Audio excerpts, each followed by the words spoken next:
श्री शिवाय नमस्तुभ्यं। बोलिए शंकर भगवान की जय, उमापति महादेव की जय, श्रावण महापर्व की जय। प्रिय श्रोताओं, श्रावण मास महात्म्य 11 अध्याय की कथा प्रारंभ करते हैं। तो आइए मित्रों, एक बार शंकर भगवान सनत कुमारों से बोले, हे ब्राह्मण देवताओं, श्रावण मास के 12 के सही व्रतों को मैंने आपसे सुना, किंतु आपके वचनामृत का पान करके मेरी तृप्ति नहीं हो रही है। हे प्रभु, श्रावण के समान अन्य कोई भी मास नहीं है, ऐसा मुझे प्रतीत होता है, अतः आप तिथियों का माध्यम बताइए।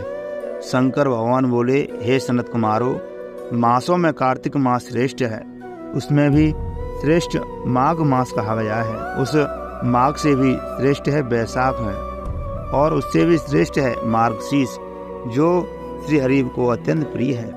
विश्वरूप भगवान से उत्पन्न होने से ये चारों मास मुझे प्रिय है, किंतु 12 मासों में श्रावण तो साक्षात शिव का रूप है।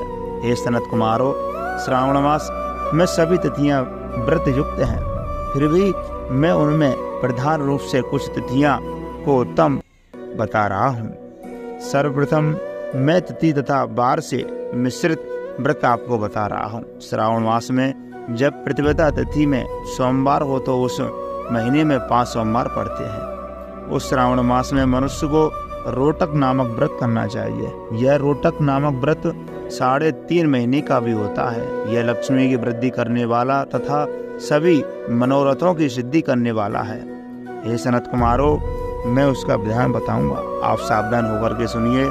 श्रावण मास के शुक्ल पक्ष में प्रतिपदा तिथि को जब सोमवार को, तब विद्वान प्रातःकाल यह संकल्प करे, मैं आज से आरंभ करके रोटक व्रत को करूंगा। हे सूर्यश्रेष्ठ, हे जगतगुरु, मुझ पर कृपा कीजिए। इसके बाद अखंडित बेलपत्रों, तुलसी दलों, नीलोत्पल, कमल पुष्पों, कलहार पुष्पों, चंपा तथा मालती के पुष्पों, गोविंद पुष्पों, आग के पुष्प, इस ऋतु तथा काल में होने वाले नाना विध अन्य सुंदर पुष्पों, धूप दीप नैवेद्य तथा नाना प्रकार के फलों से शूलधारी महादेव की प्रतिदिन पूजा करनी चाहिए। विशेष रूप से रोटकों का प्रधान नैवेद्य अर्पित करना चाहिए। पुरुष के आहार प्रमाण के समान रोटक 5 रोटक बनाने चाहिए। बुद्धिमान को चाहिए कि उसमें से 2 रोटक ब्राह्मणों को दे, 2 रोटक का स्वयं भोजन करे और 1 रोटक देवता को नैवेद्य के रूप में अर्पित करे। बुद्धिमान को चाहिए कि शेष पूजा करने के अंतर अर्घ प्रदान करे।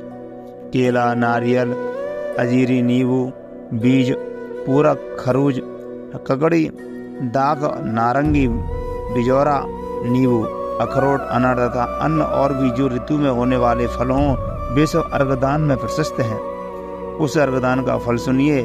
7 समुद्र सहित पृथ्वी का दान करके मनुष्य को जो फल प्राप्त होता है, वही फल विधान पूर्वक इस व्रत को करने से पाल लेता है। विपुल धन की इच्छा रखने वाले को यह 5 व्रत 5 वर्ष तक अवश्य करने चाहिए। इसके बाद रोटक नामक व्रत का उद्यापन कर देना चाहिए। उद्यापन कृत्य के लिए सोना तथा चांदी के 2 रोटक बनाए। प्रथम दिन अधिवासन करके प्रातःकाल शिव मंत्र के द्वारा घृत तथा उत्तम बेल पत्रों से हवन करे।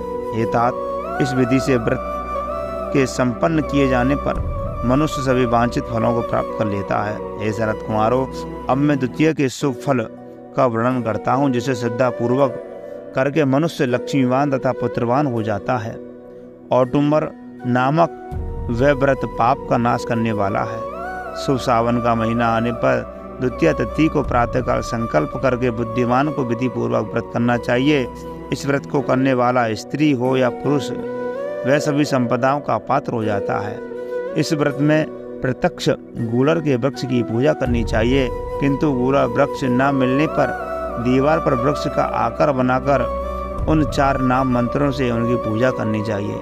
हे उदुम्बर, आपको नमस्कार है। हे पुष्पक, आपको नमस्कार है। जंतु रहित फल से युक्त तथा रक्त अंड युक्त फल वाले आपको नमस्कार है। उसके अधिदेवता शिव तथा शुक्र की भी पूजा गूलर के वृक्ष में करनी चाहिए। इसके 33 फल लेकर 3 बराबर भागों में बांट लेना चाहिए। इनमें से 11 फल ब्राह्मण को प्रदान करे, 11 फल देवता को अर्पण करे और 11 फलों का स्वयं भोजन करे। उस दिन अन्न का आहार नहीं करना चाहिए। शिव तथा शुक्र का विधिवत पूजन करके रात में जागरण करना चाहिए। हे सनत कुमारो, इस प्रकार 11 वर्ष तक व्रत का अनुष्ठान करने के बाद व्रत की संपूर्णता के लिए उद्यापन करना चाहिए। सुवर्ण में फल, पुष्प तथा पात्र सहित एक गुलर का वृक्ष बनाएं और उसमें शिव तथा शुक्र की प्रतिमा का पूजन करें। उसके बाद प्रातःकाल होम करें।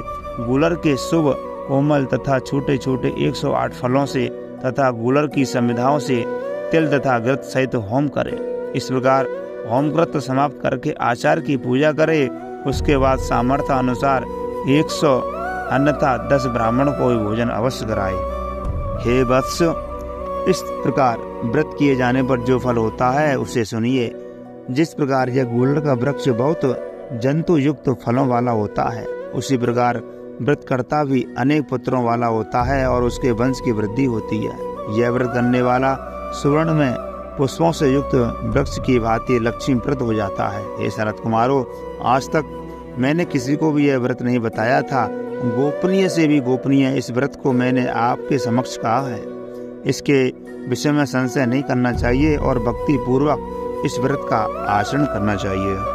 तो प्रिय श्रोताओं, ये रही श्रावण मास मातम के 11वें अध्याय की कथा। तो यह कथा आपको अच्छी लगी हो तो कृपा करके लाइक करें और कमेंट बॉक्स में ओम नमः शिवाय अवश्य लिखें। जय श्री राधे।